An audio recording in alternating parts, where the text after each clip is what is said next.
زما معززو مسلمانانو، نن دا مسله ذکر کوو چې آیا قرباني دا صرف د حج پورې خاص ده که نه حج پورې خاص نه ده، په عام حالاتو کې هم چې کوم دی هغه قرباني کولی شي.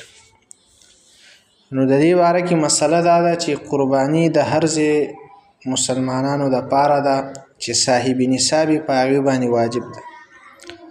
د بخاری شریف حدیث دی، حضرت برا بن عازب رضی الله عنه فرمایي: خرج النبي صلى الله عليه وسلم يوم اضحى الى البقيع. نبی کریم صلی الله علیه وسلم د غټ اختر په ورځ جنت البقیع طرف ته تشریف یوړو.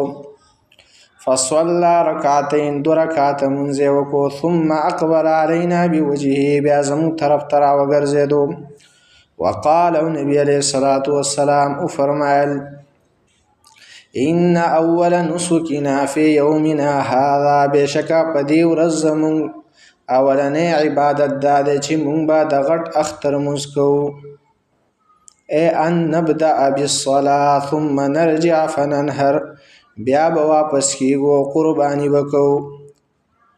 نو دا واقعه د حج نه ده بلکې د مدینه منورې واقعه ده، ځکه په دې کې د جنت البقیع ذکر راغلی او جنت البقیع خو د مدینه منورې قبرستان ته ویل کېږي، د مدینه منورې قبرستان دی. نو دینه دا معلومه شوه چې قربانی دا په حج پورې خاص نه ده. همدارنګې نبی علیه الصلاة والسلام د هجرت نه پس 10 کاله په مدینه منوره کې قیام کړی او هر کال به یې هلته قرباني کوله.